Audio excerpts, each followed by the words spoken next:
एक पुरानी सी जिल्द वाली किताब के पन्ने पलटती उंगलियां शायद किसी बुजुर्ग डायन महिला की थी। सामने जमीन पर बैठे कुछ शैतान के बोने बच्चे उस बुढ़िया से दुखी होकर पूछ रहे थे।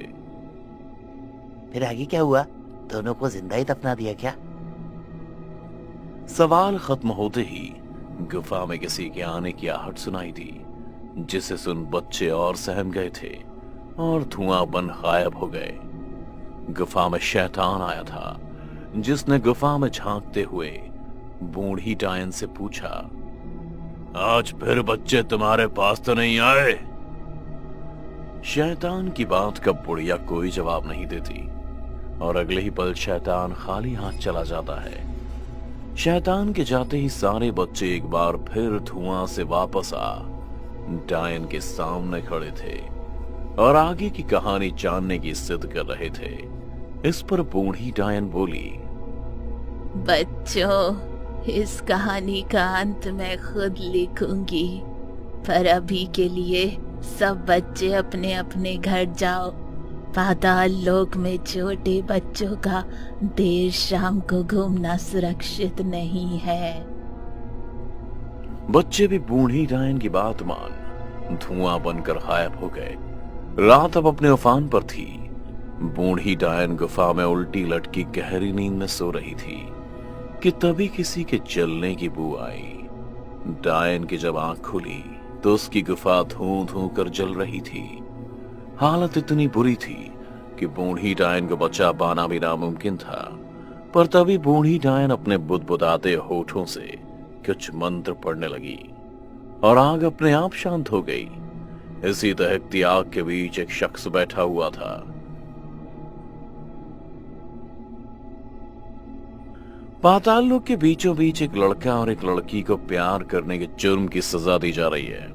लड़का धरती लोक का है और लड़की पाताल लोक की। दोनों लोक के कबीलों के सरदार को यह रिश्ता पसंद नहीं था, इसलिए दोनों को सजाए मौत का ऐलान कर दिया गया। लड़की की मासूमियत देखकर कोई ये नहीं कह सकता कि इंसान नहीं है। दोनों का जुर्म सिद्ध हो चुका था और दोनों को जिंदा ही ताबूत में दफनाया जा रहा था। ये सब देख एक मासूम दिखने वाली बूढ़ी डायन दया की भीख मांग रही थी, मगर कोई भी उसकी बात सुनने को तैयार नहीं था। तभी एक ताबूत में से एक लड़की की आवाज आई, जिस तरह तुम लोगों ने हमें जिंदा दफनाया है, हमें बर्बाद किया, ठीक उसी तरह तुम्हारे इस पाताल लोक का भी अंत हो जाएगा। दरअसल पाताल लोक में सभी भूतों, पिशाचों और काली शक्तियों से जुड़े हर शख्स का वास हुआ करता था और यहाँ इंसानों के आने की सख्त मनाही थी। लड़की की बात सुन सबका मन खटका जरूर, लेकिन जिंदा दफनाने की बात सब भूत, पिशाच, डायन, चुड़ैल अपने अपने घर चले गए। लेकिन एक शख्स अभी भी सीना ताने अकेला खड़ा था। इस पाताल लोक का राजा शुंभासुर।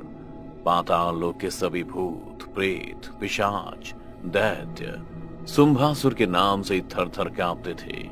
शुंभासुर जब पाताल लोक की गलियों से गुजरा करता था तो किसी की मजाल भी नहीं होती थी कि कोई ऊपर नजर उठाकर भी देखे। जिस किसी भी वस्तु या सुंदरी पर शुंभासुर की नजर पड़ जाती, वो उसकी सेवा में हाजिर कर दी जाती। अगर कोई बीच में आनाकानी करता तो उसका सर वहीं धड़ से अलग कर दिया जाता।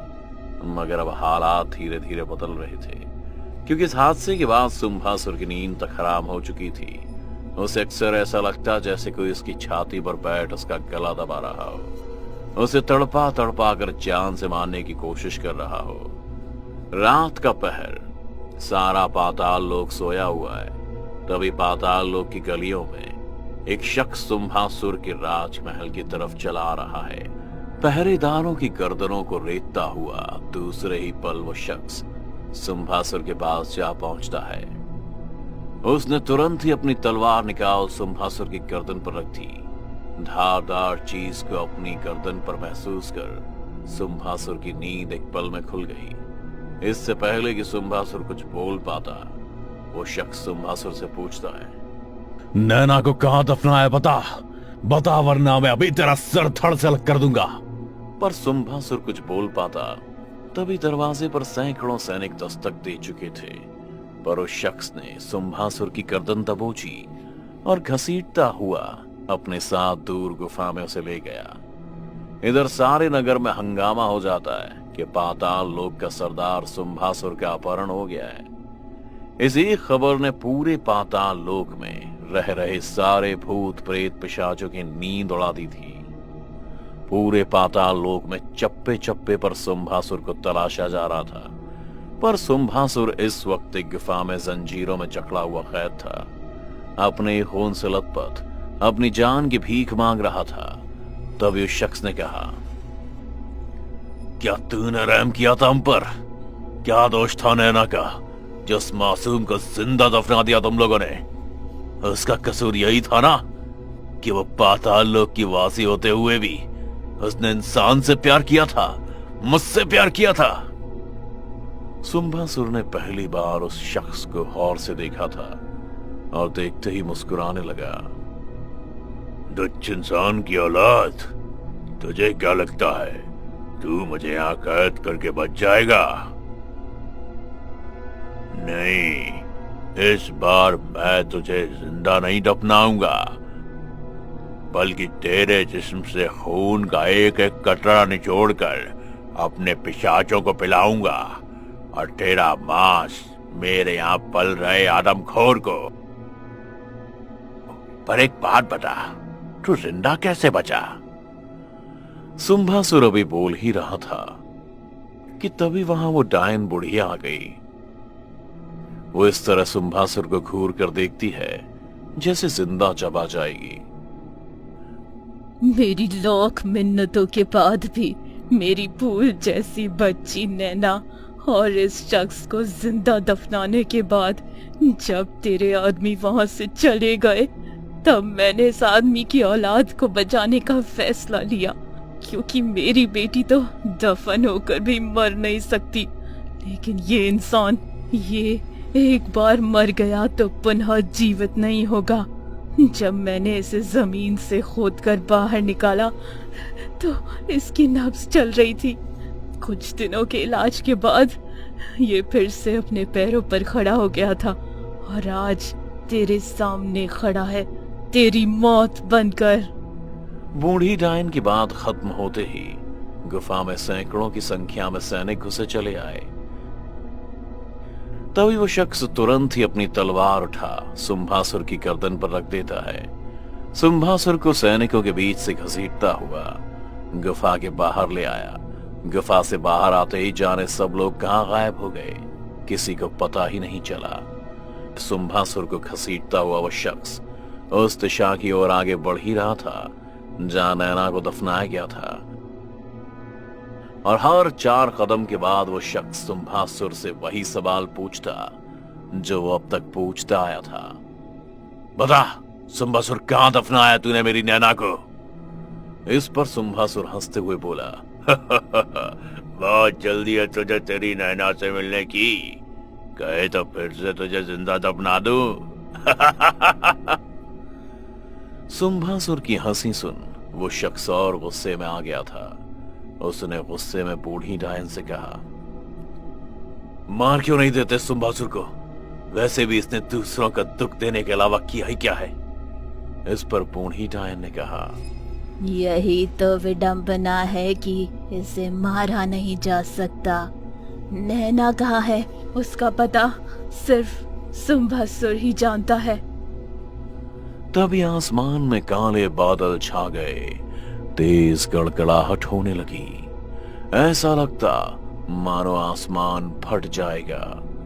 तभी शुंभासुर और जोर जोर से हंसते हुए बोला, स्वागत है तुम सबका मेरी इस जादुई माया नगरी में। शुंभासुर के कहते ही सभी बादल भूत प्रेत और पिशाच बन गए। उस शख्स के सामने अब एक पूरी फौज थी जो उसकी जान लेने के लिए कुछ भी कर सकते थे। भूत प्रेत और पिशाचों ने उस शख्स को घेर लिया और अब शुंभासुर की जंजीरें भी टूट चुकी थीं। शुंभासुर ने आजाद होते ही अपने भूत प्रेत और पिशाचों को आदेश दे दिया और अगले ही पल सब के सब उस शख्स पर टूट पड़े।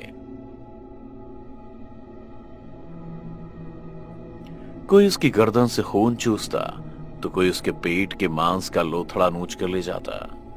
वो शख्स अब दर्द के मारे छटपटा रहा था, लेकिन बूढ़ी डायन का जादू अभी बाकी था। पर पिशाच तो खुद उसकी जान का दुश्मन बने घूम रहे थे। फिर भी डायन ने खुद को संभाला और सुम्भासुर पर हमला किया। तभी बूढ़ी डायन ने अपना सारा जादू एक बार में इस्तेमाल करने की सोची। उसका जादू इतना ताकतवर था कि मौजूद सभी भूत प्रेत और पिशाच सब एक पल में गायब हो गए। पर सुम्भासुर अभी भी जिंदा था। वो गुस्से में खड़ा बूढ़ी डायन को ही देख रहा था। बहुत जल्दी है तुम्हें नैना के पास जाने की। इतना कहकर सुम्भासुर कुछ मंत्र बुदबुदाने लगा, जिससे अचानक ही एक धुएं का अंबार उठा और उसमें से नैना निकल सबके सामने आ गई। वो जिंदा तो थी, मगर ठीक तरह से ना तो बोल पाती थी और ना चल पाती थी। नैना की हालत देख सभी दंग रह गए थे। नैना को देख उस शख्स की आंखें नम हो गई थीं। तभी सुम्भासुर ने कहा, देख लो अपनी नैना को। छे तुम्हारी नहीं मेरी नैना को, जब सिर्फ मेरी है, इससे मुझे कोई नहीं छीन सकता। तू नहीं लड़के, बहुत प्यार था ना तुम दोनों में। ले, मैंने नैना की सारी यादें मिटा दी। इसे अब कुछ भी याद नहीं है। मुझे आज भी वो दिन याद है जब तू और नैना हसीन वादियों में साथ साथ घूम रहे थे। फिर एक पेड़ के नीचे तू बैठा हुआ था और नैना तेरी गोद में सर रख कर लेटी हुई थी और तू उसके सर पर हाथ फेर रहा था। मैं सब एक पेड़ के पीछे खड़ा होकर देख रहा था और सब देखकर मेरे तन बदन में बिजलियां कौन रही थी। तभी तो मैंने तुझे और नैना को अलग करने का षड्यंत्र बनाया था और तुम दोनों को जिंदा दफनाने की सजा दिलवाई थी। ये कहते हुए सुम्भासुर ने आलोक की गर्दन पकड़कर उसे जमीन से ऊपर उठा दिया। मगर तुझे बचा लिया इस चुड़ैल बुढ़िया डायन ने। है कोई बात नहीं, जो तब नहीं हो सका वो अब होगा। हर चोट के साथ सिर्फ नैना को ही देखता, पर नैना को कुछ भी याद नहीं आ रहा था। यहां तक कि वो अपनी मां को भी भूल गई थी। इधर बूढ़ी डायन भी आलोक से बचने की लाख कोशिश कर रही थी, पर सुम्भासुर पर डायन का कोई भी जादू काम नहीं कर रहा था। आलोक को पूरी तरह से अपाहिज कर सुम्भासुर सीधी डायन की ओर बढ़ा। उसका सारा जादू खत्म हो चुका था और अगले ही पल सुम्भासुर ने अपने जादू से उसे हवा में उड़ा, मंत्रों के उच्चारण से उसे जिंदा ही जलाने लगा। डायन की चीख सुन पूरा पाताल लोक कांप उठा था। उसका सारा काला जादू खत्म हो चुका था। तभी न जाने क्या हुआ, नैना खड़े खड़े कांपने लगी। शायद उसकी मां का बचा कुचा जादू अब नैना में आ चुका था, जिससे अब वो और ज्यादा ताकतवर बन गई थी।